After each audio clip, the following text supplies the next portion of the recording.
Well. Welcome back to Last Week in Esports. I'm your host, Trainer Jared TV.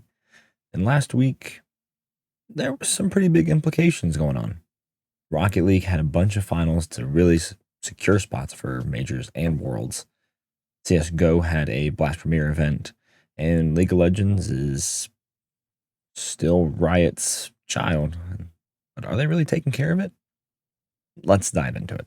The haters are quiet now, or at least they should be, because Team Vitality has won not one, not two, but all three regionals is split to complete the three-peat. And if I'm not wrong, I'm pretty sure that's the first time any team has ever done that in North America or EU, the major regions. I'm not sure if Zen is the reason. Oh, wait. Yeah, no, I am. Zen is the reason. Now, don't get me wrong, the team is fantastic, and it's not just specifically Zen. But before they added him, Vitality was nothing. They hadn't been performing for years. Add Zen, now you have won 3 regionals. You're going into the major, the favorite. You're probably going into Worlds, the favorite. Now, I'm not trying to put too much pressure on the child prodigy, but let's give him some fucking credit, okay? The kid's fantastic. And sure, he isn't maybe what everyone wanted him to be, but it's threes. You don't have to be getting triple flip resets to just showcase your skill. Threes is a special game mode. You're playing against 3 other professional players who know how to challenge the ball and know how to play against you. All I'm saying, Vitality deserves some respect, and Zen deserves some respect. And I think the haters are finally going to be quiet, because what they have been saying recently, absurd. Now, for the SAM region, important to note that Crew Esports won the SAM regional, has now secured a spot in Boston, the major, and their world spot. Also important from the SAM region, Ninjas in Pajamas have done the same. Obviously, they didn't win the event, but they have also secured a spot in the major and at Worlds. So shout out to the 2 teams locking it in. Crew and NIP going to be representing South America. As for APAC, Elevate has clinched the major spot, but the Gaming Gladiators have secured their spot at Worlds. And as for SSA, Limitless and French Class are going to be the 2 teams representing Sub-Saharan Africa at Worlds this year. So a ton of big events this week. And all that's left now is, I think, North America. Ready to wrap it up this weekend in the last regional. As for League of Legends, the LCS, Riot, and the Players Association for the LCS have reached an agreement, or as I would like to rephrase, agreement. Okay. The teams are going to resume playing this week. But did they really get anything? The answer is really no. This walkout was pretty much just a showing after what the deal was. Riot has given basically nothing. The players have reached almost, but pretty much none of their ask. But everything's settled now, and League of Legends is returning in North America this week. I'm not sure what the goal was. I think there was some idea there. But as soon as I think the players can recognize that Riot has the upper hand, and that it's truly not on Riot's fault here. This isn't Riot's fault. This is the organization's fault. And so I think that both sides maybe finally recognized that and came up with this disgusting agreement that did absolutely nothing. Whatever. At least we get to see North America brilliance this week on the Summoner's Rift. But for my favorite thing this week, let's talk about Disguised Toast, or Disguised as the team's called. They had some games this weekend in the Challenger League, and that's fine. Whatever. I don't know what their record is. I just want to touch on the fact that Disguised Toast, who spectating and, hosting some of the event, got to see the atrocity that is Zeri Yumi. And I talk about esports, and I think it's important to really touch on how absolutely disgusting Yumi is. Zeri has her problems, and that's fine. I will I will always say that Zeri is very overtuned in a professional's hand.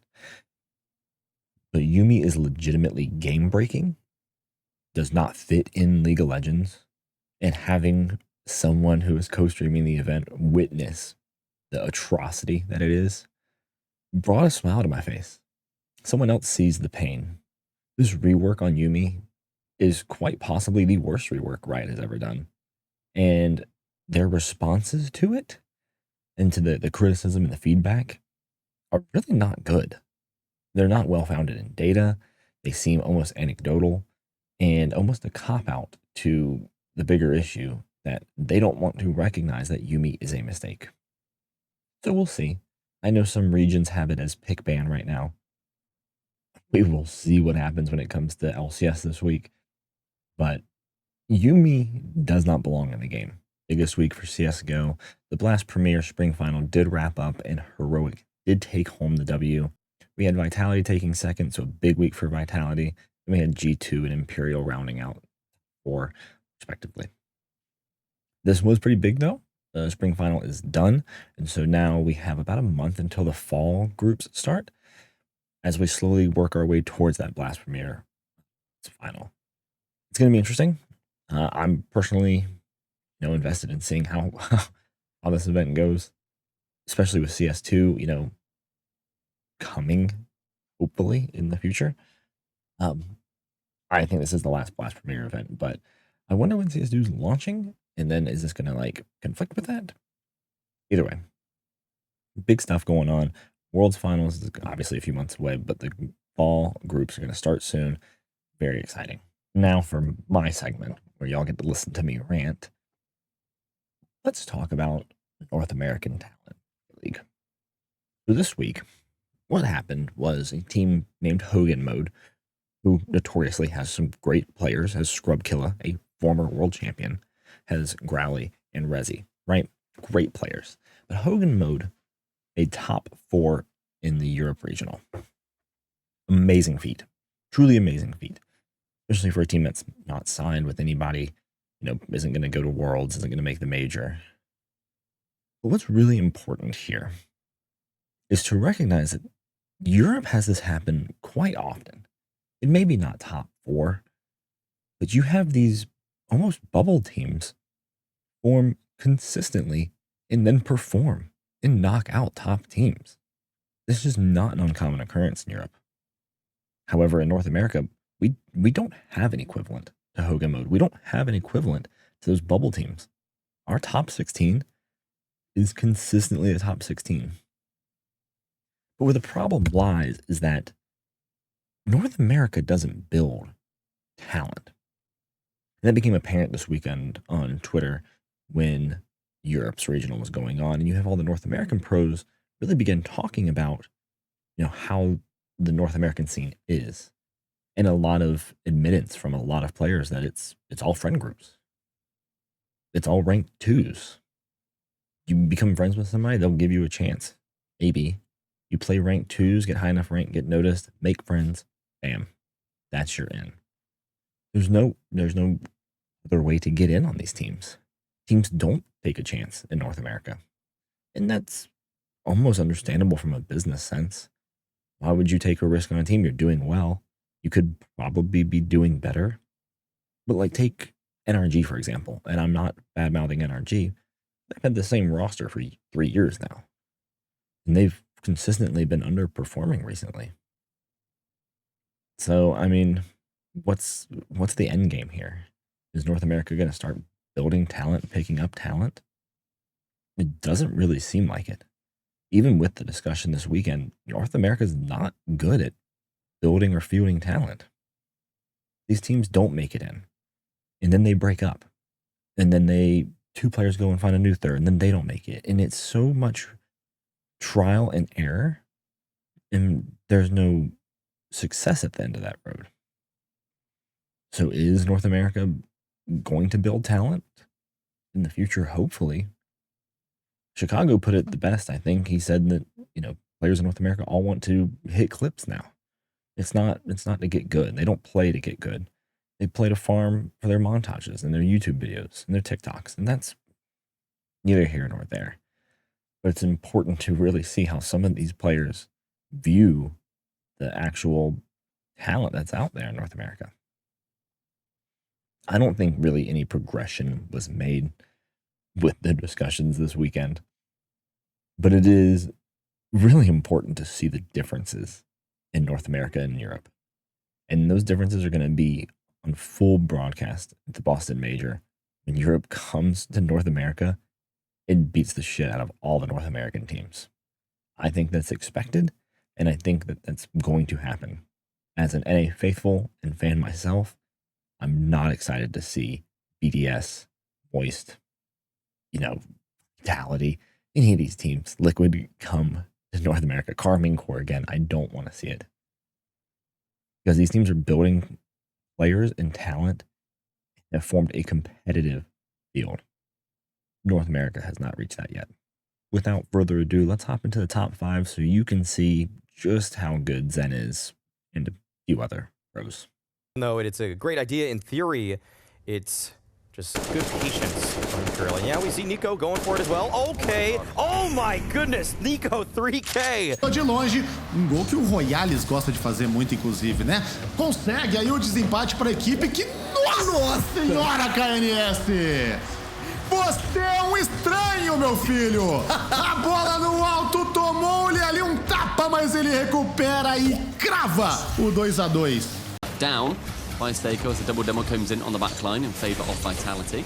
Zen pinching high with the second. He smashes it home, and he is a smashing player. You can have all the play, you can have all the possession, but as soon as Zen gets the 100 boost and goes to the ceiling, you're in big trouble. And that's exactly what BDS were in. The mechanics that weren't quite working for them on Forbidden Temple are functioning this time.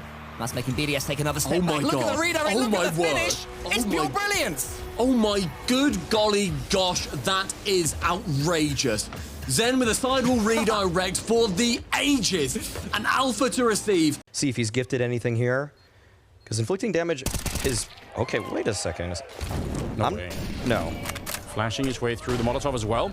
Either way, he could do some real damage because the blast radius on this bomb is massive. So Cadian and Yappy probably want to leave as quick as they can. This is scary. He has a kid. He might run straight for it. The smoke is up. Vinny, has he found a way? Has he done the impossible? One more second left and Cadian can't get him. No way!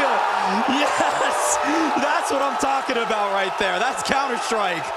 Well, folks, that'll be it for this week's episode of Last Week in Esports. This week we have some important stuff starting. We have the Valorant Champion Tour, so the Masters Tokyo, I think it is. It's going to be super exciting. Finally see some Valorant on the big stage, as well as we have North American Rocket League wrapping up their last regional before the major. So, big week ahead. I'm sure there's plenty more out there I'm missing. In the meantime, y'all stay safe. Have a good one. And if I miss anything or mess anything up, let me know in the comments. GG's, everybody. I'll see you next week.